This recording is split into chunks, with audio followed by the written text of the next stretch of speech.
We find that thrusters can be the kryptonite of an athlete, and it just, a lot of times it doesn't even add up. Doesn't make sense. Like, I've had this conversation with a number of athletes. Are you strong? Yes. Are you fit? Yes. And what the fuck are you staring at that barbell for? Pick that shit up. It really messes with people. And old guy gave it a 80-year-old woman's name in a garage one day, and nobody's allowed to do That's what it was. You figured it out. allowed to do thrusters without feeling terrified. Dude, trauma is real. It's real for sure.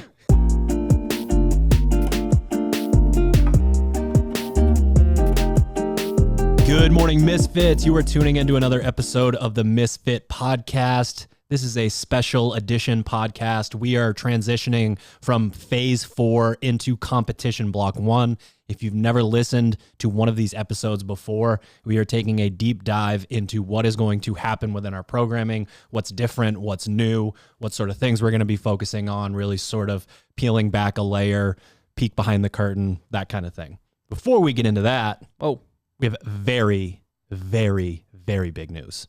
What is it? A gigantic Penske truck just backed up to the Sharpen the Axe warehouse with 3 pallets filled with Wodapalooza gear. Goodies. That gear that you warned everybody might be somewhere along the eastern seaboard. I mean, what are the odds that I was wrong? Very small. I don't know. Just you know how saying. sometimes you track a package and like it's going All of a from sudden in, Philadelphia like, to Idaho Boston? and, like, and it's in like South Beach. Yes, it just goes there randomly. It needs to hang out for a minute. mean, South Beach is still on the East Coast, so I don't know. Unless that Penske truck took a Midwest tour. This Wednesday, WZA 22 collection is dropping at sharpentheaxeco.com. 16th? Oh, yeah. The 16th. The 16th. We have not been teasing you, holding out on you. It showed up. We're counting the stuff. It's going on the store. Be excited. Be very excited. Now, if you want first dibs on that, if you want inside information, head to discord.gg/Misfit Athletics to join the Misfit Athletics Discord. There's actually will the belt giveaway already be done by the time this posts, Ted? Oh, I just saw that on Discord. 2 free belts. What's the channel, Ted? Click on announcements, click the enter button, win free shit. It's great. I entered. I don't think I'm going to win, though. No. I didn't enter. I did it for that response. I'm going to enter. I'm going to enter for that 300 entries. 300 times. Hunter, Grumper, Bumper. Who are the... Last but not least, ban me. when you are signing up for the Open, if you would like to be included in the Misfit Athletics Open podcasts, quarterfinals podcasts, if you want to win free shit, make sure that you go down, you click on your dashboard, you go down to the bottom, use the hashtag Misfit Athlete. We're trying to keep it simple. Misfit Takeover, those back-to-back T's, that's tough. Misfit 3 T's, right? Athlete. MISFIT ATHLETE. Misfit Athlete. That's all you got to type. Great spelling. Great spelling. Okay. Competition block number 1. This is a very big change from last year in terms of the transition into competing and training at the same time with what people are considering the Open to be now in terms of like the Open and quarterfinals, which one is your, so we have to dig into a lot of things that are not as specific as you're going to clean and jerk on Tuesdays or whatever it is, but more, how do you navigate this time of year as an athlete, and what are we doing on the programming end to make sure that someone who takes the Open extremely seriously all the way down to someone who it is truly a formality for, how do we make sure that every single person within that spectrum gets a really good experience? Luckily, we meet about this all the time, and we have a plan laid out for all of our programs for the entire season. So for us, it's nice to we have to do a bit of a refresher because, we're, writing semifinals and games prep at the moment. So, going back and looking at all that stuff is exciting. And with just the way the world has been for the last couple of years, knowing that we're, sort of ramping back up into competition season, and we kind of know everything now. Yeah, we got semifinals announced, dates, places. All that good Consistency's stuff. nice. It's nice to have a season that's back-to-back, the same format, sort of formality. So now we can actually, last year we're sort of guessing like how the season would go and how things would play out. Now we have a little more information, which helps inform how we program moving forward. Right. One of the bigger changes this year is Comp Block 1 is 6 weeks long. So when we know that groups of athletes are going to be competing over 4 separate weekends when it comes to semifinals, we have to make sure that the athletes that are competing first get that opportunity basically a week after quarterfinals for individuals is over. There's still going to be quarterfinals, and whether it's called quarterfinals or AGOQ still, I'm not really sure, but same sort of concept. We have to make sure that all of these different moving pieces, people have a path to go on. So competition block 1 is only 6 weeks long. Now, talking about that spectrum, you have the opportunity to keep things very normal as an athlete during the open. So if you're going into it and you're like, yeah, I do want that, or you don't really have a choice, but you're excited about that once a week. I learn what the workout is. I really, take it seriously, knowing that if I take the open as seriously as I have in the past, that is going to set me up to succeed in quarterfinals. That's still within this program. Executing it in this way is just like one block or just like another number on your sheet. And you're going to be able to train same sort of Monday, Tuesday, Wednesday, rest Thursday, open workout on Friday, and then Saturday is, back to normal training. So we do understand that a lot of athletes out there are going to retest, even if it's not, even if they don't have to. It's just something that we're so used to in the sport. And again, it's a skill. The mindset there for athletes, like kind of wondering whether or not they should test or retest, realistically should be more so based upon the fact that you're not proud of your effort, or you could do something different the second time, and maybe it helps you, build momentum going into quarterfinals and semifinals, as opposed to just doing it for your own ego's sake. So just be very, very cautious if you are someone who's on the fence whether or not to test or retest a workout. Ask yourself, what is the actual reason you're doing it for? Is it to prove it to yourself that you can do something you didn't do the first time? Or is it like you just want to be able to brag that you beat someone in a week 3 of the open workout? Because realistically, when you do that, you are taking away from your ability to do other things that might better prepare you for quarterfinals and semifinals. So just be taking the extra time to really kind of weigh the cost and benefit of retesting if it may not be necessary is definitely an important thing. So even though we're saying it might be a formality for some athletes, like have a good reason to retest if you decide to go that route, if the the open is not your CrossFit Games.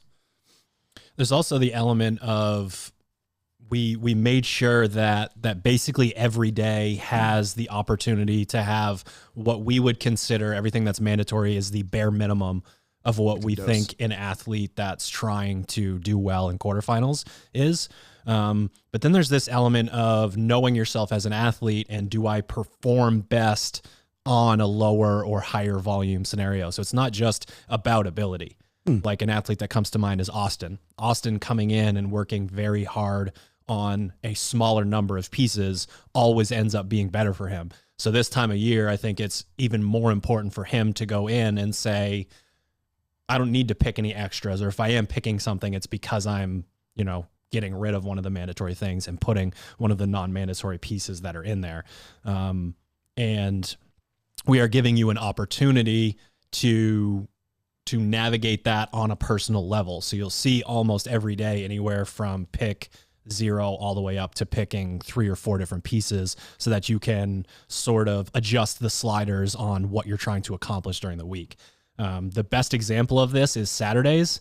So the only things that are mandatory on Saturdays are lifting heavy and sending it. So we're basically, it's the kind of thing where we know an athlete might be sort of coming down off of the high of Friday and the open workout. And we're saying, come in and get a lifting session in. And then we have a short, intense, almost mindless bitch work piece for you. And then you can go in and evaluate what you have. Now, what makes this unique is there's skill work and a second lift and a Metcon and an interval. We have the whole suite sort of laid out for you there. And as an athlete, you're going to be able to go in and choose what you think, not only what you think is necessary, but what you think you still sort of have those mental and physical resources to go in and do. There's going to be athletes that like their safe zone is more volume. They go back to their routine. They have that full day in the gym. They're, getting back after it. And then you also have the ability to prioritize later in the week. Hey, I didn't do the pulling gymnastics on Monday, Tuesday, Wednesday. I was nervous about how our hands were going to feel. And now I've gotten to the open workout and I have a little more information. So I know that I have, sort of a buffer before the next open workout. And this allows me to potentially pick up a piece that maybe I said, I'll hit it later in the week, because it makes more sense to having done that after an open workout. If you're, someone that finds that certain movements can make you a little more sore, or maybe you're not technically proficient and you want to kind of save it for after you've kind of given the open the full go. It's the opportunity to personalize even more, which is, again, another reason why someone would choose that complete tier and get all the way in there so they can see the entire week ahead of time and make those adjustments, saying, you know what, I know I need that piece that's on Tuesday. I just don't think this week it makes sense on Tuesday for me. I'm going to instead kind of pluck it and put it down on Saturday instead. I think for a lot of you listening to this, I would venture to say the majority don't have a coach, certainly not a remote coach, just statistically. It's this phase is a good kind of prep for Comp Block 2, which is a fully a la carte training style. So you whether you're going to semifinals or not, you should definitely be paying attention to the mandatory and optional pieces this phase, and also be kind of taking notes. If you're somebody who relies on us telling you do these pieces and then choose one, and you're like, okay, yep, I'll do those pieces and choose one, or nope, I only do the mandatory pieces. Well, that's going to start to fluctuate quite a bit over the next really few months. So True. Understanding yourself and what kind of what I guess volume is probably the biggest variable to attach to it. What kind of volume you like to train at and perform best at is really important to kind of pay attention to, because if you all of a sudden on day one it's choose 0 to 3 training pieces and you're like, fuck, I don't know what to do, that's something for you to learn. You have to learn that. And when, Comp Block 2 rolls around and it's pick 0 to 4 and you're on your own, you have to have a reason you're choosing those pieces. You have to kind of understand how you best operate under, volume, intensity, all of those sorts of things. So it's a good time to also kind of pay attention to how your body best responds to what volume of training, and then you've got the open tests and then eventually the quarterfinals tests built into the week. It's did I perform well on high volume, or am I better off being the Austins of the world? Right. Yeah. And I mean, we talk about this within the scope of the athlete IQ. You're served so much data every single day, and that includes rest days, right? How 100%. Do you feel? How did doing, these heavy squats on Wednesday make you feel on a Thursday? If you go for a walk, does that change that? It's not just, it was 21 pull-ups and I did 12 and 9 and I felt great, file that away. If you want to improve as an athlete, you are being served this tremendous amount of data within the actual sport itself and the training pieces, but also with yourself as an individual. And you got to know what optimizes you as an athlete. Is it a little bit lower volume? Is it making sure that, you have one of those workouts like a 10 by 500 meter row that puts you into an exhaustion level, but then you sleep like a baby and you got a higher HRV, whatever it is. There's plenty of examples that we could bring up, but now is the time of year where if you're not paying attention to those things and Comp Block 2 rolls around and we say, pick any 3 from these 9 pieces, you're probably not going to understand what's going on. So it's a really good point to pay attention to what you're choosing and how that's making you feel. That stuff's, in my opinion, way more valuable than I did 12 and 9 pull-ups. That. The workout data is obviously important, but how often does everybody repeat a workout? It's you think about the test, retest, and we do open, retest, but relative to the number of training pieces you do over a year, that's an inconsequential number. and everything else is different every time. So you're better off paying more attention to those sorts of things. What do I do on my rest day? How do I feel? How do I sleep at night?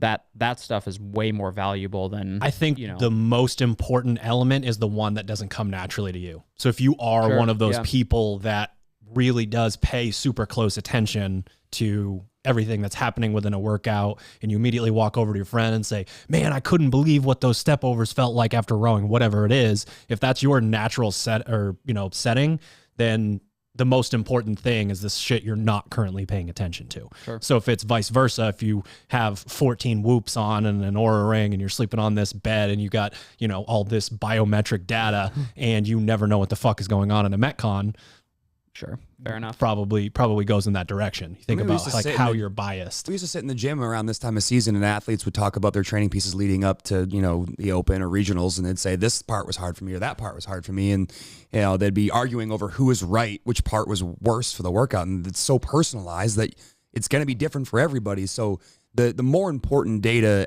I personally think, and I agree with you, Hunter, is the subjective stuff. Like, how do these things inform the rest of your training day, the rest of your just day in general, the rest of your week?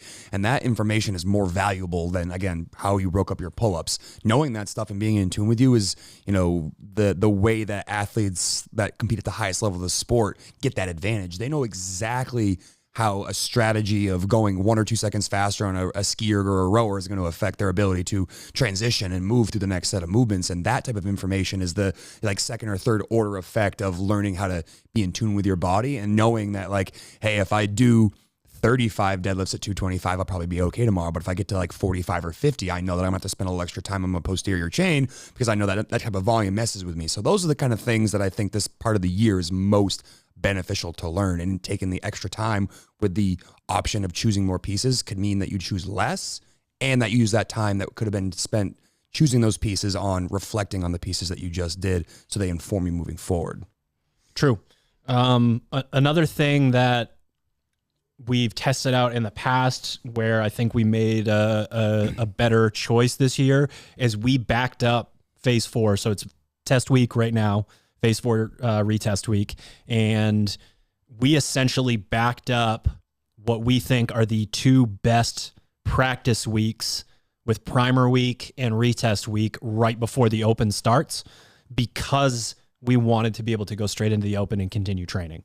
So primer week, obviously you have we whittle everything down, and it's about, refocusing on how do you warm up for a piece, how do you attack a piece. And then we go into retest week and it's just more of that.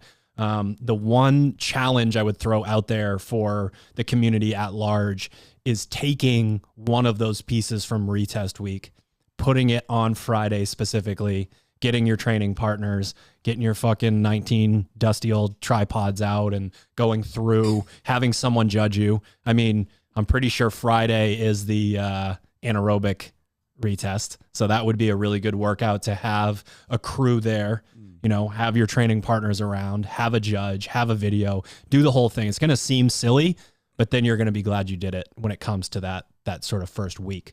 It just touches a gear that you don't normally train that just helps bring out that extra 5 or 10% that you might normally kind of reserve for the 3 weeks of the Open or whatever, historically is your Super Bowl. But practicing that ahead of time is never a bad thing, and knowing the expectation of going in there and what it takes helps prepare you for the actual 3 weeks of the Open and the quarterfinals that follows. So nothing is a surprise. One of the things we always try to get athletes doing is practicing like they're going to play. So the more you do that ahead of time, the more prepared you're going to be when it actually, we flip that switch and it is time for you to do all those things. So first 3 weeks of comp block 1 are during the Open. Yes. Week 4 of comp block 1 is essentially going right back to another primer week. So week 4 is going to be the last full week prior to individual quarterfinals taking place. And we go through and we do the exact same concept. We want to keep you firing on all cylinders. We want you moving fast. We want you moving heavier weights when it is appropriate, but we don't want to overreach on the volume end. So we're going to ask you to continue to push for an entire week, but it is a taper week in terms of volume. There is no extra picking, none of that stuff. And going in and prioritizing, like you've just, it's good that the turnover is fairly short because you've just practiced with this primer week that you've just had. Like, what did I do during the week that helped me actually feel better going in? So that's another thing you're going to want to practice in week 4 during that taper week. And then week 5 is the actual week of quarterfinals, where we go back to, it's sort of the first time this year where we go back to the rhythm that we normally have surrounding competitions. So you're going to train on Monday, you're going to have active recovery day on Tuesday, and then you're going to train again on Wednesday for your primer day to get ready to start quarterfinals on that Thursday. Yeah, that's an important note too, that for quarterfinals, we're expecting athletes to hear that the workouts are announced at, whether it's, I think last time they set a time, but it was kind of early. 3 p.m. Eastern Standard Time or noon Pacific now. Yeah, so like, what would you say if somebody's like, I'm not going to do, would you say like you need to figure out how to do your quarterfinal workouts on Thursday? Or is it like, no, I'm going to wait till Friday? Yeah, that's non-negotiable. Yeah, so I would, so like. If you're not taking it seriously. Sure, yeah, obviously. But yeah, the point is that for athletes looking to, make a push for semifinals, like the expectation is you're watching the workouts get announced and you're like immediately game planning. We'll obviously be helping with that with media and suggestions as far as how to attack it, and I assume they'll use the same format they did last year. That seemed to work reasonably well. So yeah, but I like that. Like you got to be ready to get after it. Yep. Workout gets announced and you're setting yourself up. So that takes us into week 5. Week 6 is essentially individuals that just did quarterfinals. Please relax a little bit. Chill out, especially if you're going to semifinals. We have lower volume. We have partner workouts, but it is also team taper week. Now, we essentially, all of the workouts were the same last year. There were small nuances when it came to different divisions and whatever. So if you are a team athlete, we are going to be asking you to do quarterfinals anyways, if not team or partner versions of quarterfinals. It's a bunch of information gathering that can occur in that situation. Right. Yeah. And we weren't too far off last year when we guessed what those. We didn't think it was going to be as on the nose. We thought we had to be more creative than we did. Like this year, we're just going to write as a team of 4. We're going to get a little fucking whiteout there. Ted just clipped that, a little Photoshop, and it says relay 4 people instead of 1. Everyone do this in a relay. Honestly, thank fucking Christ, though. Holy shit.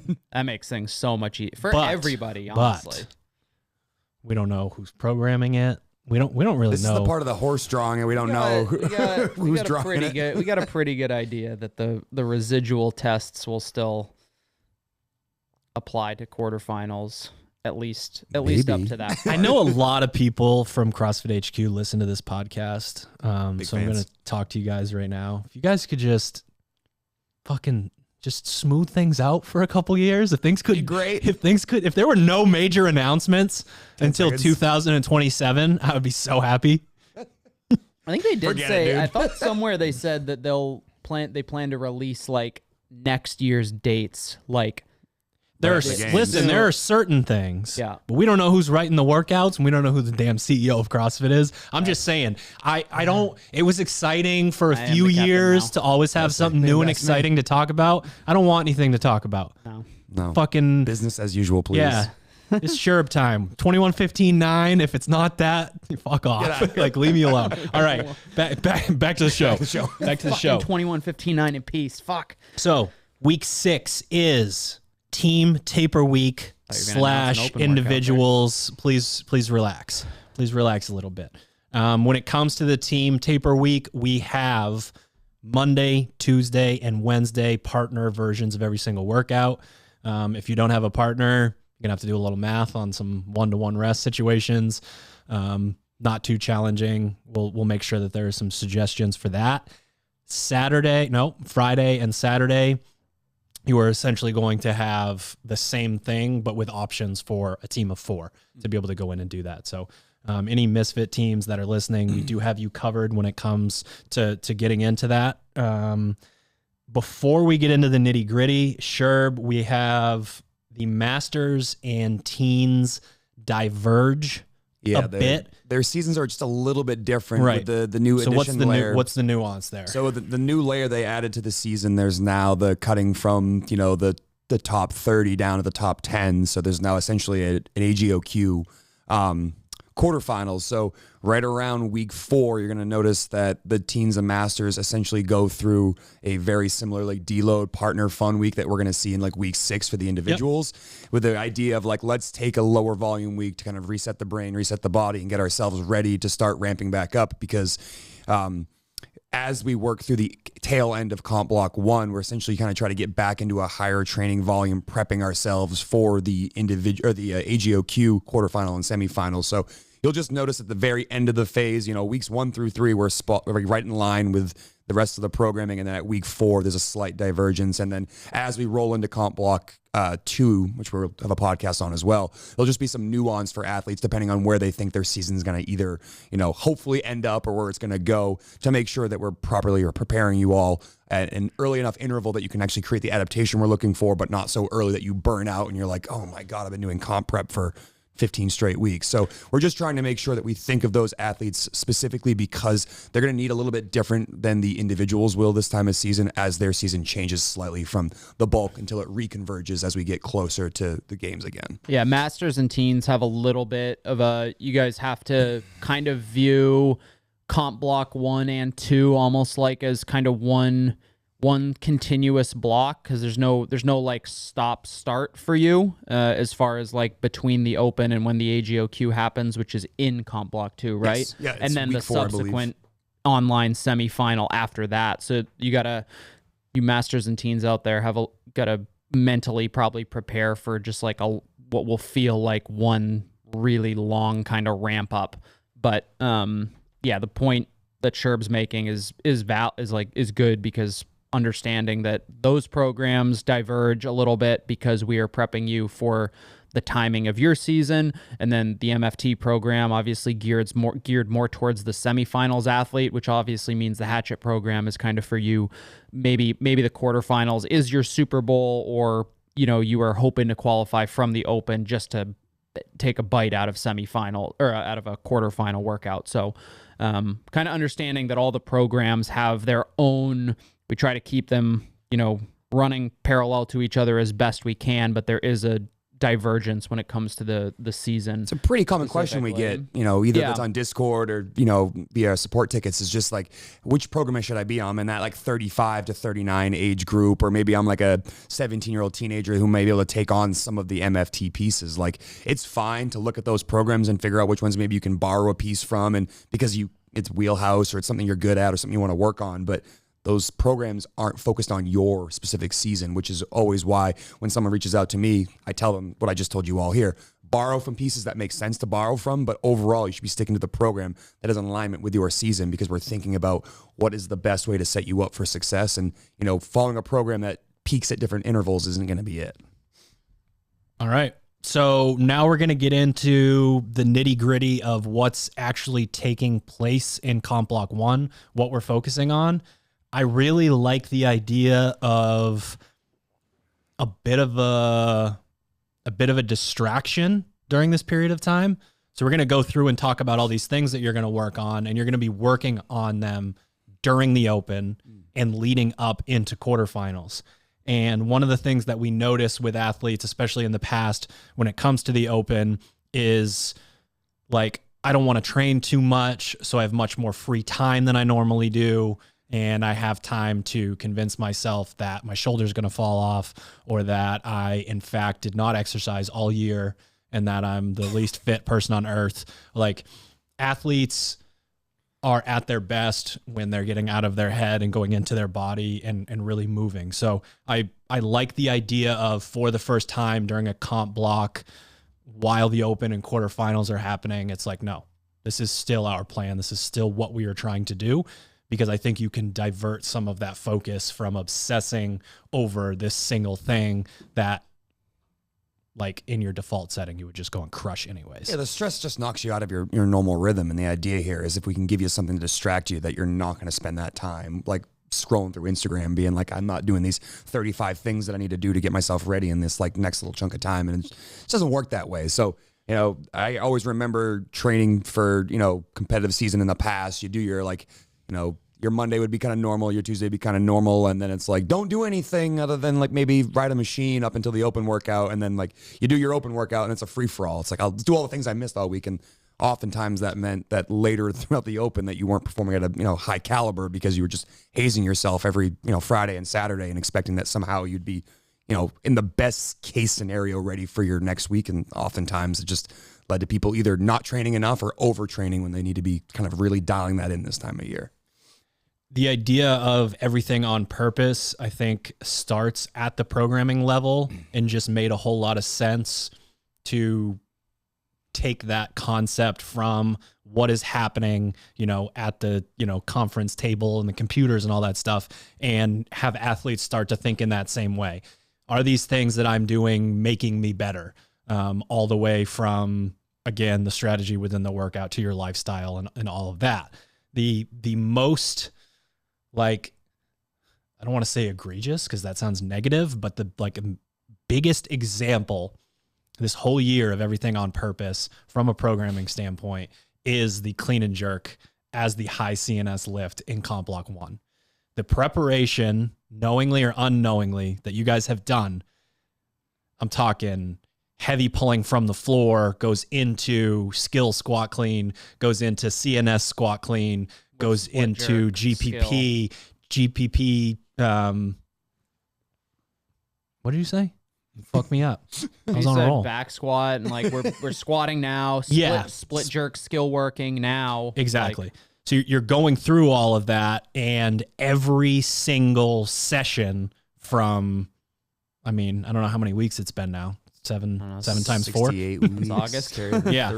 You've basically been doing a 30-week clean and jerk prep phase to come in here and Sounds actually terrible. Seriously, you stroll up to the barbell on Monday that first time, and you're just not the same athlete that you would have been had we asked you to peak your clean and jerk in phase 1, 2, 3, 4, whatever it is. So that should feel exciting. The only piece that comes with that is that mental adaptation that says, I am not the athlete that at that competition 18 months ago could only clean and jerk, whatever, 280. Like, you get your legs under you, you've cleaned up your skill work, you've done, some higher rep ranges within the split jerk to show yourself, like, what is it really like to actively get underneath the barbell. You need to stroll up to the bar in that first session,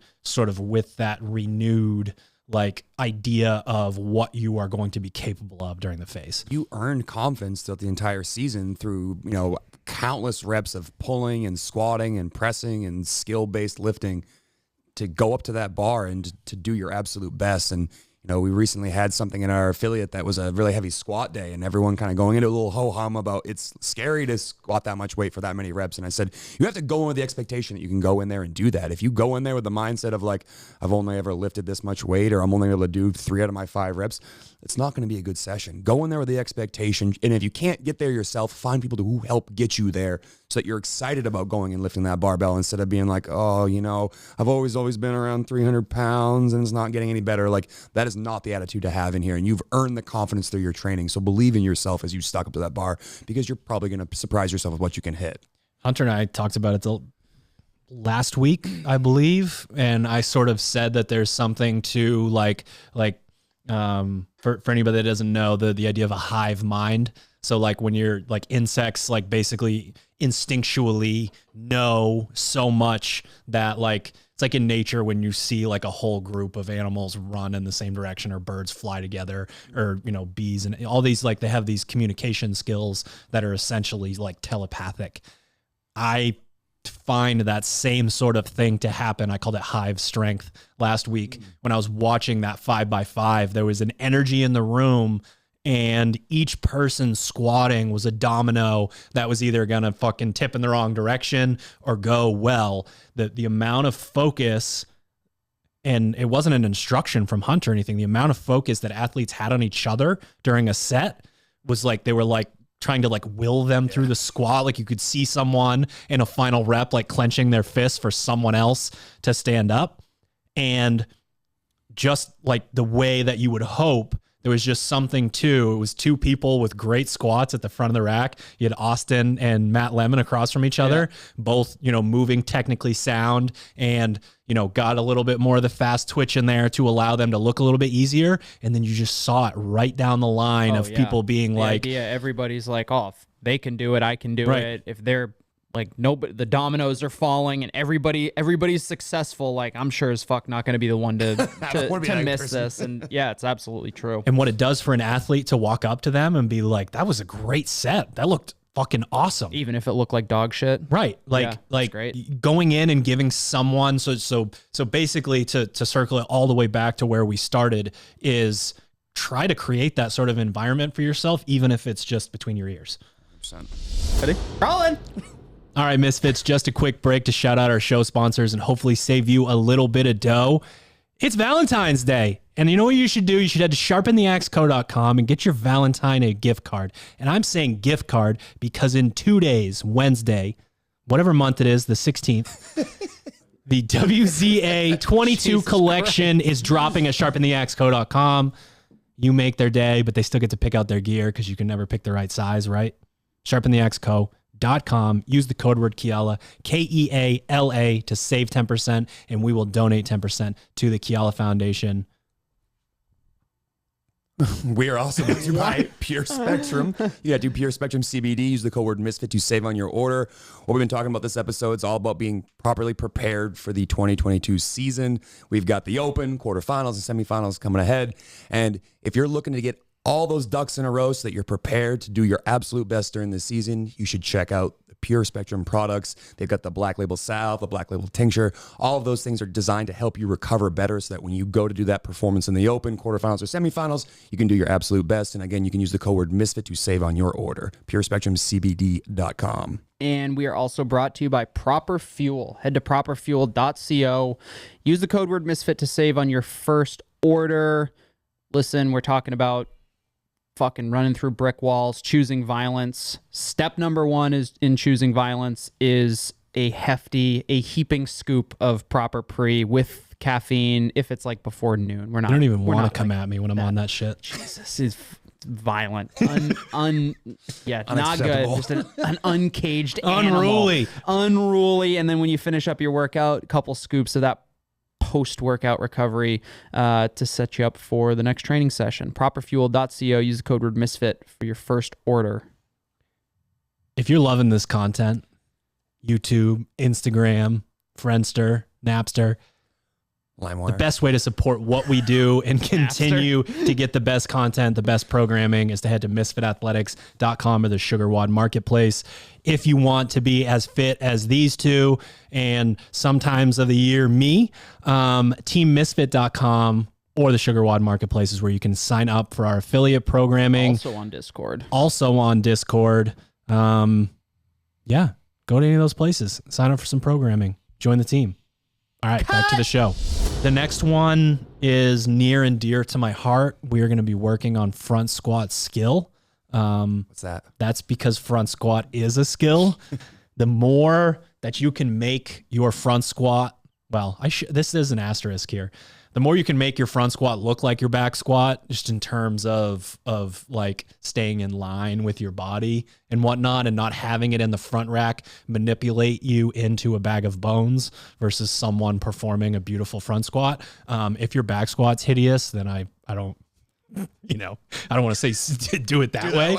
But the idea of the general theme is, if you like, as a guy, the whiteboard daily guy, but like what happens when the barbell is stacked on your spine and how you can move through space when it's like that, versus the more you deviate that front rack position and what your torso angle is and how that can screw up your squat. We are trying to keep it in line with the spine. We are trying to squat between our feet and all that good stuff. So when you go into quarterfinals last year and you see these people moving incredible weights that you maybe didn't consider to be, the strongest person out there, or the person that, sort of ogres through the lift that didn't hit the number you thought they were going to. Every single person who went out there and put together like a surprising number on those front squats, looked pretty damn good. Yeah, they're all Torso good numbers. angle looked pretty damn good. Whole foot was on the ground. Knees were not, tracking in towards each other, that sort of thing. So if you're going to work all year on these progressions that we lay out for you and not figure out your best mode of front squatting, it's just not going to work. It's not going to matter. Grinding through crappy front squat reps does not translate to a high 1 rep max. To me, the front squat's a lot like the snatch in that regard, that your skill unlocks your strength. Like, you can be brutally strong with your traditional lifts and be terrible at snatching and front squatting if you do not understand that your skill is the thing that allows you to access. But the snatch smacks you in the face in front of a group of people. The barbell just falls on the ground, or you do a shrug and run away crying. Usually. Like the front squat can be, you can grind through your front squat reps, right? Yeah. Like doing them wrong. But not for, exactly. the 4 at max that we saw last year in quarterfinals. That is a you bounce, your butt goes up, the bar drops. So I guess there is a little bit of that, but it doesn't happen in that same regard of, I keep dropping my snatch and it's supposed to be 60 or 70%. Yeah. That kind of thing. We have some more post-activation potentiation work. We have the deadlift deficit into the box jumps. We've got a video for you to make sure that those box jumps are what we're looking for. We also have a video, if you haven't done the deficit deadlift with us before, to go through that. We love the deficit deadlifts because it forces people to learn how to do what some coaches call the earth press, right? You're pressing the floor away from yourself. You're that sort of thing. That is how you get good at deadlifting. And when we put you in that deficit, you have to drive with your legs to get that off the ground. No choice. It exacerbates bad positions. So that's another reason why it's so valuable. If the plate increases the height of your hips relative to where your shoulders are and it pitches you further forward, that barbell's going to want to swing away from you. And you're going to learn very quickly that you're not creating leg drive in your deadlift and that you're instead lifting with your erectors of your lower back. And that's the whole point behind this piece, is teach you how to push with those legs. And that speed portion, that speed element, is understanding that when you are in a position of leverage and you are out over the bar, you have those two levers working together. Do not let your knees get back out in front of the bar. Just push your hips through. And that's the sort of thing where you really can get really excellent contraction in your, hamstrings, glutes, even low back a little bit to push your hips through. But the second you let those knees come back out in front, that's going to be an issue. So with the deficit deadlifts, we are looking for really good leg drive and then creating speed to understand sort of knees snap back, hips go forward within your deadlift. And then we're going to ask you to go over and make sure that we're really like putting an exclamation point on the speed by doing those box jumps and getting to that place. Can't have a phase without snatching. As Sher alluded to, it is the most obvious technical lift in the game. We are not, the thing that's great about what we call a GPP rotation is we're not going to try to guess whether they're going to ask you to snatch heavy like they did in the quarterfinals final, or they're going to ask for a 1 rep max, or are we finally going to see a squat snatch rep workout in one of these, which I would love to see. I would absolutely love to see. That's like a programmer / movement coach's dream, asking for like a light to moderate weight touch and go squat snatch. Absolutely beautiful. So we are rotating through all of those things. You're going to lift heavy. You're going to lift for some more reps. You're going to do some skill work, whatever it is. We're going to make sure that as we progress through that you are getting an opportunity to sort of check all those boxes off. Our 2 non-mandatory lifts are going to be very CrossFit-y, very open-esque, very quarterfinals-esque. We find that thrusters can be the kryptonite of an athlete, and it just, a lot of times it doesn't even add up. Doesn't make sense.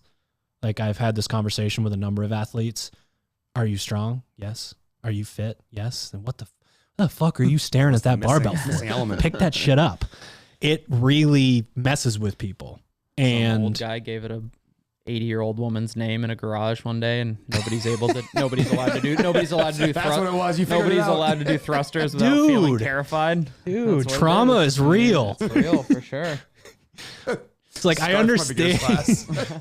I understand that round of 15 is hard, when you're getting started, but like it, there are a lot of athletes that are incredible at wall balls, heavy wall balls, that aren't good at thrusters. Come on, let's talk about this for a second. So we have a plan for you. Non-mandatory, bigger sets of thrusters. This is like... You don't like thrusters? Good, you can do a lot of them. But we're removing all of those other pieces. There is no stigma to, like, you can take an empty barbell and do 20 thrusters. Like, let's be real.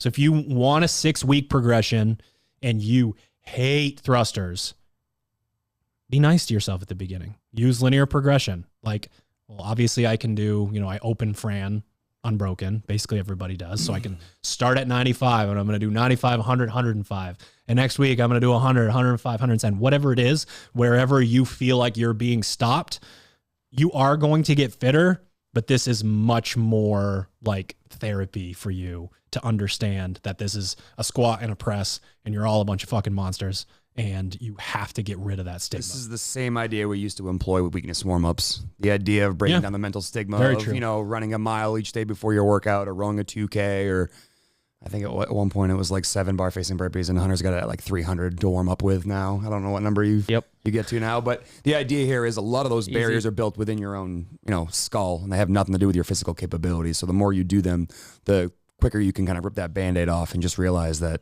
you do way harder things than a set of 20 thrusters at 95 pounds.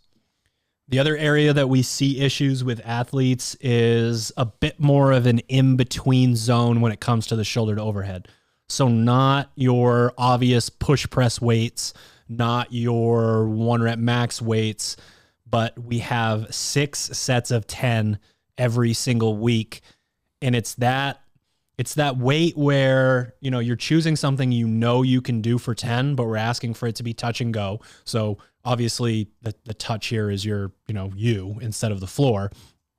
But there's that weight where you're starting to really move weird. You're pogo sticking around the gym. You're having to move your feet too much. We are giving you 60 reps per week to go in and say, I can figure out whatever it is for you, your 155s, your 165, your 185, depending on who you are as an athlete.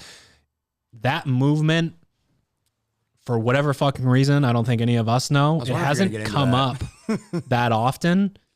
And when things don't come up that often and then they're thrown into the mix, it causes serious issues with athletes.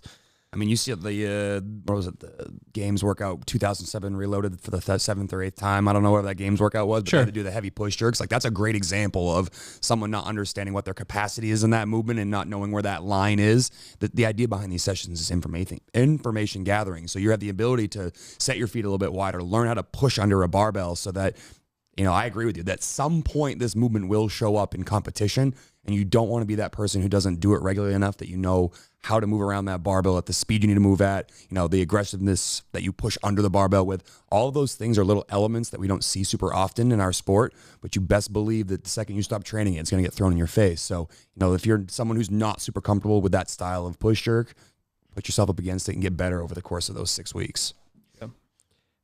As we program for a block like this, one of the things that we're asking each other and ourselves is not only what do we hope someone to be good at by the end of the block, but what do we want to be sort of fresh and already happening within the block itself.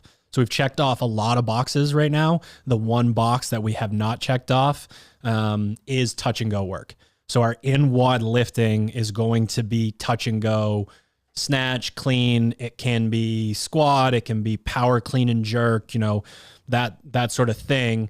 And we are creating that gray area that we do within each phase or block. So we want to be able to take this thing that we've been working on and put it into a Metcon. But because touch and go is such a personalized strategy, what weight would you do it at? How many reps would you do it for? We put your percentages in there. So when you go into these pieces and you're looking at the touch and go, we are choosing a percentage that we feel is appropriate for the amount of reps and the movement within the stimulus that we're creating. So if you are the type of athlete that's listening to this and saying, fuck, we're working on touch and go work, like, if I do whatever 10 power snatch at 155, I'm toast. What's the point? Why is this in a Metcon? That's why it's percentage work. That's why we're going in. Yeah, Exactly. I think that sort of having the touch and go as like the in-WOD lift in the open is, again, that's an information gathering thing. There's not, trying to think about past open workouts that have had like kind of that moderate weight barbell where it's like the thing. There's been quite a few when they've called it ground to overhead. Anytime they've said you can power snatch or clean and jerk with that 95-pound barbell. Yeah. Yeah. I'm trying to think the a little bit workout from heavier. a couple years ago that you and I did where you were laughing at us because us idiots were doing 95-pound single clean and jerks, and you were like, you guys should do touch and go there. Climbing that ladder. Yeah. Exactly. Yeah. So the point is that it's because touch and go is one of those things where it's like, you know, an open workout shows up with that moderate weight barbell for the Olympic lifts. Everybody's mind immediately is just like, yeah, just do singles. Like, you don't get credit for bringing the bar down. But it's like, what happens when, I don't know, maybe it's the last couple minutes of the workout and it's you need to make up that ground, or when, like, there's a line somewhere, right? Because like if we said 75-pound power snatches, 55 for women, nobody's going to even consider dropping that thing, right? That's an unbroken set. So it's like, okay, well, what about 95 and 65? It's like, well, yeah, probably I'm going to hold on. Like, well, there's a line somewhere where where athletes are just like, this is the line that I don't do touch and go anymore because it's not efficient. Well, here's the opportunity to either confirm your suspicions as to where that line is, or you learn something a little bit about yourself where it's like, oh wow, actually it's no less fatiguing, but because I'm holding onto the bar, like I get my set done and I'm going to rest afterward instead of like between my reps because I suck at staying disciplined and staying over the bar and doing quick singles. Because there are plenty of people too who are like, yeah, I'm just going to do singles. And it's like, as the coach, you're like, okay, that's fine. But you know that if you're going to do that, that means like you're following the bar down, you're picking it up. You're basically just not lowering the bar with your own power. You're following it. But a lot of athletes are like, yeah, I'm going to do singles. And then those singles turn into like 5 to 10 seconds of rest between each rep. And it's like, well, like, what was the point? You know, you might as well have just held onto the bar and then you can rest before you have to go to your wall balls or whatever the next movement is. So it's more of it's equal parts learning, equal parts kind of pushing that line a little bit further to the right. Because in a year, it's like, yeah, that 135, 95-pound power snatch, that's going to be the 75, 55. You know, that might be the weight where it's like, yeah, if you want to be competitive, you better hold on to that. You think about a workout like Randy that when it first came out, everyone's like 75 reps of a power snatch, even though it's like 75 pounds, 55 pounds. Yeah, and then people losing their minds. And then at regionals, it was like, how quickly can you pull the bar down to the ground to do this in one set? Exactly. So eventually the sport progresses and it evolves over the years where like things where it made sense to go 7 sets of 10 and then 5 at the end. Now it's like, can you hang on for like 40 or 50 to start? And that shoulder to overhead thing is due too. We saw fucking 50 heavy ones at the games the other year with that bar, the 2007 reloaded or 15, whatever. Then the Masters we had when we did that workout, 185. Like it's coming. So oh Lord, he coming.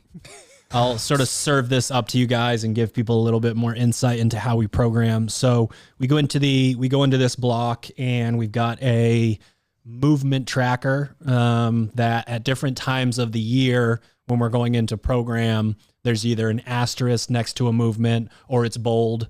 And this time of year, it's your double unders and your rowing and your wall balls and your, light power snatch, whatever. So the way that this works is the duration, the stimulus, how many movements there are, how it's scored, all that stuff is laid out. And the movements themselves are also laid out. Now, for me, I'm doing that stuff and saying, I know that it's no standing around season, so I want there to be more cardio pieces. I'm biasing more movements that are sport specific that we're going to see.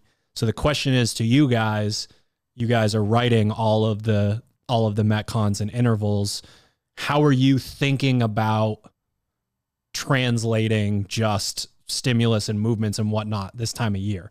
Is it different for you? Is it the same? Are you thinking about it as, is this similar to what an open workout's going to be like structurally? Like when you guys are going in to look at those things specifically, how are things different for you this time of year?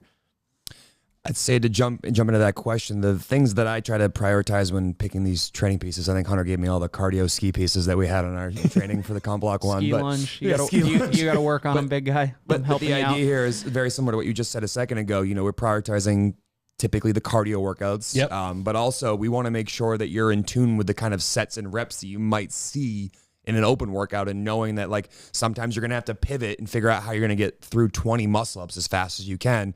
And that maybe a set of 12 and 8 isn't it because you have to do a bunch of stuff afterwards. So the idea here is trying to find the holes in people's games, or trying to do our best guess to figure out this is where that person's going to get stopped. This is the kind of set we want to see people working towards, because the sport is continually evolving, and we want to try to be essentially just a little bit ahead of where it's going next, so that when we get there, you're not surprised by, I mean, like, we've never done something like this before. I'm not prepared to be able to make my repeatable set of handstand push-ups 12 when it used to be 6, or I'm not comfortable knowing that if there's 15 muscle ups that I can do something like a 6-5-4 pretty quickly, as opposed to like a set of 15 and then a minute and a half of my hands on my knees. So the things that I try to find are the sticking points personally, and then go, all right, there's not everyone's going to have the same skill set as me as an athlete, but I could see an athlete getting stuck here, I can see an athlete getting stuck there, and I want to make sure that there's an equal parts of, we can keep a very high output in these cardio pieces, as well as what is just a little outside that athlete's grasp right now, because eventually it won't be there. And the way I'm going to get that, close that gap, is by starting to push them towards that forever, chasing that horizon that's ahead of us. Yeah. I think about it kind of from two different perspectives, both of which are like, how do I want to fuck everybody up a little bit? It's are you going to the mall later? Yeah. So do I want to make, and there's a couple workouts in there where it's like really small sets. I think I got a couple workouts in there with like sets of 10 wall balls, which is kind of like insulting to as an athlete. You're just like, really? You're going to waste my time with 10 wall balls? You try to like pull it out of the sky. Yeah, it's like, and it's like, watch this. So it becomes like, do I want the focus to be a little bit more on the transitional aspect of the no standing around season, or is it maybe we are trying to find like, what's the new set of wall balls that's like, I don't care how much pain you are Sure. going to do this set without stopping, no matter what. Is it 25? Is it 30? Is it 20? Or, which direction are we going? So I kind of think about it from, especially when it's a cardio workout, because the parameters are kind of set as far as like how we want the athlete feeling, but there's still a little bit of flexibility within that, whether it's like, hey, you're not very good at transitioning quickly for 20 minutes, which we've seen as like, that's a kryptonite for a lot of athletes, especially in open and quarterfinals workouts. Athletes will be retesting that workout today. Oh, good. The wall ball row. There's only one variable. Only one variable. What happens on the rower stays on the rower. But and then there's the other element of like, how does an athlete physically move through this in space? So there is an element of just like, if you lunge 25 feet in that direction, well, you're 25 feet away from your shit. So like, do they have to run back, or do you make them like handstand walk back? So there's a little bit of in the open, we're trying to minimize the amount of kind of times you need to transition, or we're basically trying to eliminate all of the other variables other than like, what is your capacity and how hard do you want to go in the workout? So we're trying to get rid of the other, like, yeah, your rower's 4 miles away, your wall for handstand push-ups is up 7 flights of stairs, like, enjoy the workout sort of thing. So it's like, how can we build this workout where the only variables are how hard do you want to go, and that's it, I guess. All right, so there's a spectrum that's presenting itself. On one end, you are 100% training. You're looking at a piece and saying, how do I get better today? The other end of the spectrum is closer to testing or practicing for the open. It sounds to me like this time of year we have to blur the lines a little bit. Yeah, I think we talked about it, or I mentioned it last podcast, I think, and that this is the time of year where we talk for 40 weeks out of the year where we're saying, hey, focus on the one thing in the workout that you suck at and attack that. Attack it. Attack the weakness. Attack the weakness. Attack the weakness. When it's open season, when it's quarterfinals or whatever, you need to, like, wherever you're at is where you're at. If something is still a weakness, like, that's what it is, and you have to live with that, and you have to work around that and work with it, right? And it's some just strategy like, with that. There's strategy. Yeah. Then that's what it is. That's the strategy. How do I maximize the impact of my strengths and minimize the detriment of my weaknesses, and how do I do that? So there's a lot to be said about going into Comp Block 1, taking a look at the training piece and being like, you know what, today's the day to see what is the strategy that I need to do to get the best score possible, or to go the fastest. And if that is breaking up my sets into, or maybe I am gonna kind of slack off on the rower because I don't like rowing. It jacks me up too much. So I'm going to pull a little bit easier, but I know that I need to make it up on the wall balls, which is something that I'm better at, something like that. So I think there's a lot to be said about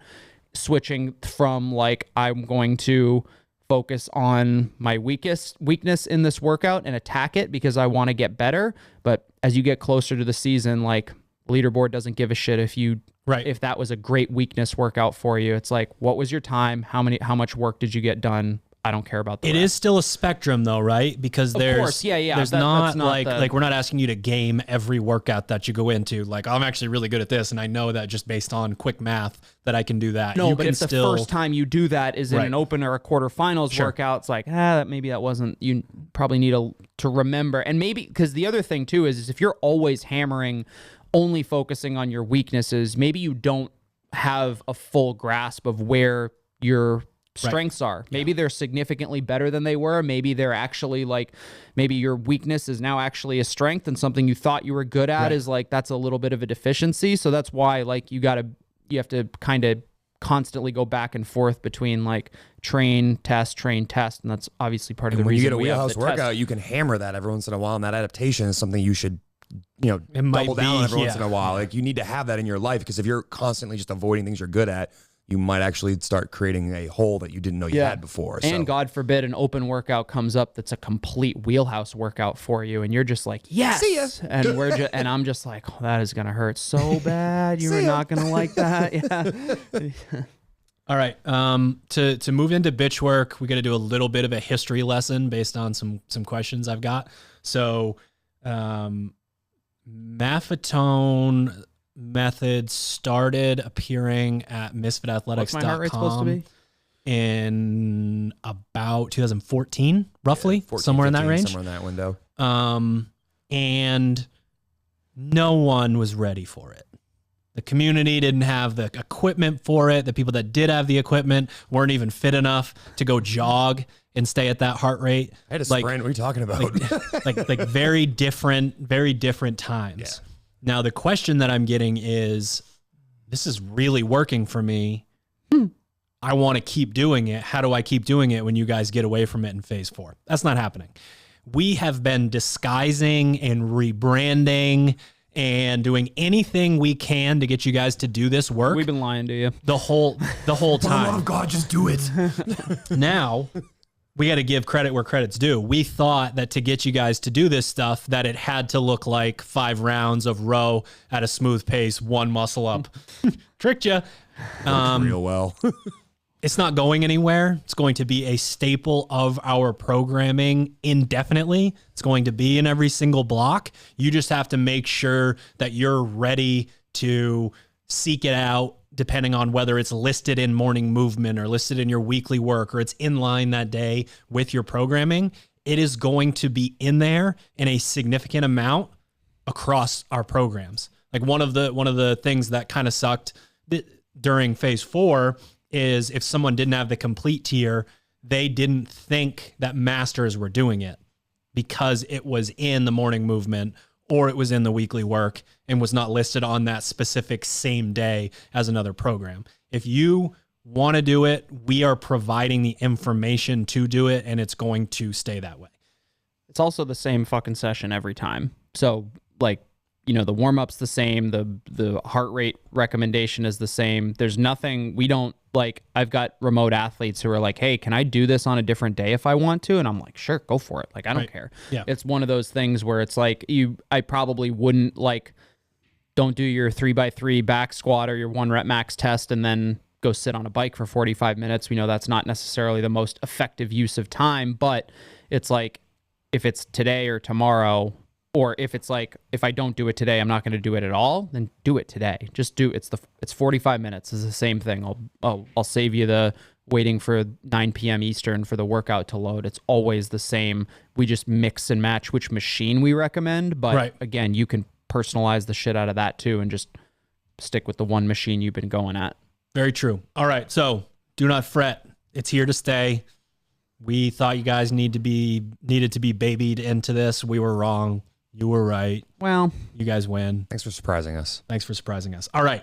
Now, the aerobic focus is mixed machine. This is very plain and simple. We want to create the distractions. And even within a session, if your mind is elsewhere, if your mind is on, I'm not going to do well in this open workout, we get to reset it every time you get up off the rower and go grab the ski erg handles. Context switching, typically in life, context switching is bad. When it comes to someone who is overthinking within what they're doing, context switching is actually a positive. So that's on the mental side. On the physical side, when we don't know what the workouts are going to be that are coming up, I personally like the idea of you spending a little bit less time on each machine and passing around the load in terms of muscular, sort of stimulation or whatever you want to call it. I like the idea of that. So we're getting the benefit. And then there's always the athlete IQ angle. I love the amount of data within a mixed machine session when it comes to aerobic. There are some people that literally have no clue that even though they're gassed on a ski erg, that if they go onto a rower or a C2 bike, they feel like a completely new person, especially like ski erg to C2 bike, I think is one of the ones that's the most surprising because you can really, without like muscular overload, gas yourself on a ski erg and you feel like you can't go do anything and you can actually go hold a pretty impressive wattage, speed, whatever on the C2 bike. So information like that extends not only to machine, but feeling into machine. You need to know what it feels like to be gassed or to have your legs be gone or to have your arms be gone and then go use a rower or anything like that. So I just think there's a lot of information built into it. And I think the context switching helps athletes stay focused in a time of year where it can be challenging. I mean, we're always preaching stimuli matters more than movements. This is a great example of stimuli mattering more than the actual movement here because you can create similar adaptations on a C2 bike, like as if you just lunged 400 meters and someone told you to go ski at a 145, 500 meter pace. Like you can get a very similar feel here without incurring the extra like muscular damage that can happen if you were to do like a 400 meter walking lunge. So you get the same amount of information. It's not that bad. It's not that bad. You get a decent amount of information there without essentially overloading in a time of year where it doesn't make any sense to do something like that. That actually kind of sucks. It does suck. I've done it a couple of times. Anaerobic focus is the ski erg. And again, this is another thing where you guys tell me if you feel differently about this machine, but when it comes to a reach and ascend, when I am pushing on a ski erg, it feels more like a choice than when my musculature says no more on another machine. Like I feel like there's an angle. Obviously, if you're doing like a full-on send for longer than you should, muscularly, you're going to start to kind of burn out midline, upper body, that sort of thing. But I just find that when you're in those ranges, your 2K speed range, that sort of thing, other machines physically force me up into the 150s, whereas the ski erg, I slow down and it feels more like a choice. I don't know if I fully understand what you're saying. But it feels to me like it's more about gas on the ski erg than it is a specific muscle group. Yeah, localized fatigue. It's funny, I was going to say that the ski especially erg in like a reach piece. The ski erg, I think, is the closest machine to like the assault bike with that decision to like really go hard and feel a certain way. Like I would agree with you that if I'm rowing or C2 biking, normally I'm feeling localized fatigue in my legs and I just at some point can't create the same amount of power. Sure. But there's some level of like just willing to go there on a ski erg and an assault bike that I just feel different about, even though the ski erg's made by the Concept 2 folks and the assault bike's made by Assault. There's just some element of, I can just put myself against this at a really uncomfortable spot, and it's more my mind that's going to want to stop more than my, like, from the neck down wanting to like quit on me. Right. Yeah. And the advantage of the ski in that is like we can modulate resistance. Yes, so. Absolutely. Yeah. I think for me, it's a little bit more, I think it's more muscular. I do think the ski is one of the things that people haven't really figured out quite as well. That middle kind of like reachy send sort of thing, which I think might be what you're kind of getting at. Like people can rip really hard on the ski. You can find kind of your floor pace that you can hold for, your 45-minute Maffetone, and you could probably hold it for even longer. It's those middle efforts, and I would say closer to, I guess, maybe the 2K like time trial output feeling. I still like my midline and triceps will still usually fry out before my lungs will on the ski erg. So I think that's just personal. But I think, and there's also, that's the only machine where, that is the machine where gravity plays the biggest role. And just like size wise, just being able to like use the upper half of your mass to, what mass? Are you looking at? I only have mass in my upper half. It's not in my lower half. Fair enough. So just being able to like recruit as much like downward force as a result of how heavy you are is, I think, is pretty advantageous. So it's like the rage reducing machine. Like if you got some rage and you want to like really like burn out real fast and get through that, you work through it in about 30 seconds of the ski erg as hard as you can. There's just some element to that. But it doesn't debilitate you like the assault bike does. It doesn't rob your soul the way the assault bike does. I mean, it's still a very effective machine, but there's something about the full body aspect of that. Even though I know rowers, use most of their body when they're rowing. Yeah. It's just a different vibe to the ski erg as opposed in the way you attack it compared to like the rower. But we definitely we don't have another machine that replicates the kind of the upper body power output as we do with the ski erg. No, the machines really that work full body like flexion either. A lot of them are mostly exactly. Yeah, that too. The too long didn't listen aspect to this is you're gonna ski hard a couple times a week. I believe that your ski pace in your reach pieces is too slow. I'm talking to everybody. Grow up. I think everybody can go don't attack me like that. Can go a little bit harder and hold on for a little bit longer than they think. Yeah, we'll see. Now, again, if you're not, make sure you head to youtube.com/Misfit Athletics and watch some ski videos. People do some weird shit on the ski erg. Yeah, I don't want to talk about it. People that are 7 feet tall that shrink themselves down into, they don't extend their arms and they don't reach tall. It's like, damn, bummer. Yeah, I saw someone with a 2-inch stroke that got up the ski erg up to 3,000. He might be a member at our gym. God damn it, Coop. Pettit told me yesterday that he thinks Coop rode the giraffe unicycle in Wentworth. We were talking about gym class yesterday, and I was like, God fucking damn it, please be real. I can't wait to see him again. I'm going to chirp him on that for sure. How did people I don't remember how people got on that thing. I don't either. I don't have like a stool Mr. Cahill had to hurl him up on top of that seat. Mr. Cahill just did an ollie off the stage. Grabbed his collar, his belt, and threw him up there. Hey, son. Just like, how'd you get up there? And he's never actually come down. Well, luckily we're done. Now that we're talking about unicycles. Coop did Jim Dandy's. Yeah, he fucking did. I hope does he listen? Does he listen to this podcast? I think he does every once in a while. Oh, I hope he fucking listens. Coop's a Jim he Dandy. He definitely didn't make it this far. He's a Jim Dandy for life. And even if he didn't, he did. What's the final thoughts in terms of like a vibe check? Like we've talked before about, you're like when you walk through the gym that day, like that sort of thing. What's transitioning from phase 4 into comp block 1? What should an athlete do? Is it business as usual? Is it you're crossing through the threshold of it was? I think it's like threshold season. Yeah. And I mean, not physical. Not increasing your reach pace on your ski erg just by a second. Don't do that. It's this time of the year where like when you cross through like the threshold of the gym door, it's like it's go time. We've talked about this a little bit with, this is my final thoughts, by the way. We've talked about this about athletes who struggle to find the balance between like, my training didn't go well, therefore I'm not a good, nice person to be around for the rest of that day until the next training piece that I crush, and then my mood switches back. And it's like, that's a tough person to exist as for a really long period of time, especially like if your season is as long, I guess, as the CrossFit season is. So it's like, well, okay, we can't do that all the time. But what happens when you forget how to engage in that sort of like killer instinct, how to flip that switch, so to speak? Well, then you're overly concerned about, whatever it is, about offending somebody or being that Debbie Downer, I guess is the easiest way to put it.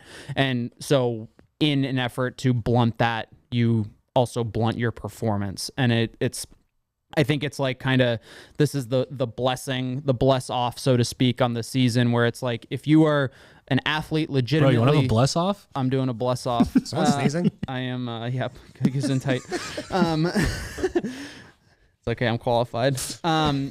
This is the time of year where it's like, where you need to, it's time to flip that switch. If you're an athlete who's legitimately looking to qualify for semifinals and beyond, like, hopefully you've put all your ducks in a row in the past few months, and the people around you understand what you've been doing, what you're leading up to, and that like you hopefully have that permission for the next couple weeks to be maybe a bit of a diva as far as like how things are going, maybe be a little bit overly sensitive about performance and stuff like that. And then we hope that the people around you, that support system, understands what's happening and is like, is able to say the right things, or at the very least just accept that this is the person who has worked all year to become for this short period of time, so that they can rip a fucking head off a lion, so to speak.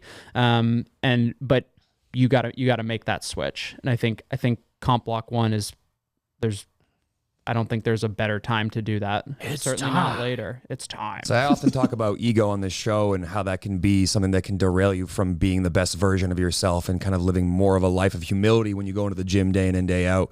And while I do think that for a general philosophy throughout the year, that's a really good way to go into your training, is to always kind of go in a little bit scared with the idea of like, I'm going to try to get a little bit better today, but I'm not going to think I'm king shit until I've, conquered the mountain that whatever that mountain is. But this is the time of the year where you've spent enough of the last season, like sharpening your axe, making sure that you've taken your medicine over and over again. It feels like I'm saying all the slogans of the year, but you've done all these things year round to earn the confidence to be able to walk into the gym day one of Comp Block 1 and say, I'm going to fucking PR my clean and jerk today because of how much time I've spent over the last, 45 weeks since last season, earning the right to be able to do that. And I agree with what you said. I don't know if I want anyone to be a diva, but it's okay to go in there and say, you know what, for the next few weeks, this is about me and my season. I'm going to do the things that matter, and I'm going to go in there with the confidence earned throughout the season to be able to do that. And if you can continue that for this, how long your stretch is, whether that's the 3 weeks of the Open through quarterfinals or all the way through the CrossFit Games, if you can do that, you're going to be a more dangerous athlete, because a confident athlete is what we always are trying to inspire with all the training that we do. The more confident you are, the better you're going to be on the game floor, and the better you're going to be when it comes time to perform at your best. So one of the things that I'm pontificating about right now is the semifinals apparel collection. Sort of the vibe, the theme, the imagery, and I can't get it out of my head that I want to like pick up this table and fucking smash it into the wall. There is this element of me that knows how good Misfit athletes are. There's an element of me that knows how good the programming is and how people are buying in so like wholeheartedly to content and to overall themes. And when I think about like that group of people being unleashed out into the world to go out and do that, like it reminds me of the Cam Newton. I'm gonna jockify myself right now, but the Cam Newton video where the opposing middle linebacker calls the play, and he says to him during his cadence, he goes, "You've been watching film, huh?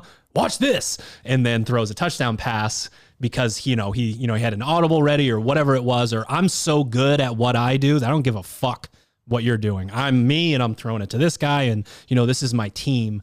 And there's like a watch this feeling in my head that's like, you're going to see it. Everybody else that is not a Misfit is going to see it. They're going to see it in the open, and then they're going to see it in quarterfinals, and then they're going to see it in semifinals. We are about to unleash the Misfits onto a competition season, and the stars aligned for us to have enough fucking information this year to put together the type of plan that we've been trying to for the last 3 years. So it's just that my final thoughts is very much like, I don't know why I'm choosing violence, but it's like the vibe that I have right now. Oh yeah. There's like, it's like Eric Andre if he wasn't joking. I was just instantly imagining like 28 days later and the zombies like sprinting down the street after like that lone survivor is like the vibe I have right now. That lone survivor out in front is just the season ahead of us, and everyone's just fucking sprinting full speed, blood red eyes, ready to fucking devour that season. All of my ideas for the collection just feel inappropriate. I'm like, all right, we need like a demon with a machine gun. I'm just kidding. People Like eat that shit up. just like, what is it? What is that imagery? If you have an idea for me for imagery, you can go ahead and Hit the you can Discord. DM me on Discord. You know what I'm Yeah. saying? Anything else? Nah, I think we covered Rant it. over? Do it. All right, ladies and gents, thank you for tuning into another episode of the Misfit Podcast, and thank you to our show sponsors. You can head to properfuel.co, get the best pre-workout and post-workout nutrition in the game. Use the code word Misfit to save on your very first order. SharpenTheAxeCo.com, Wednesday the 16th, WZA22 collection has dropped. It is not hiding somewhere in Chesapeake Bay right now. It is in our warehouse. We are ready to sell it. You're ready to buy it because you're going to use the code word Keala, Keala, at checkout. You're going to save 10%, and we're going to donate 10%. We're also brought to you by Pure Spectrum CBD. Head to purespectrumcbd.com. Use the code word Misfit. And as always, the best way to support what we do is to head to misfitathletics.com, teammisfit.com, and the SugarWOD marketplace for your individual and affiliate programming needs. Shoot me a DM on Discord. Let me know what you thought about this episode, what you would like to hear next. See you next week.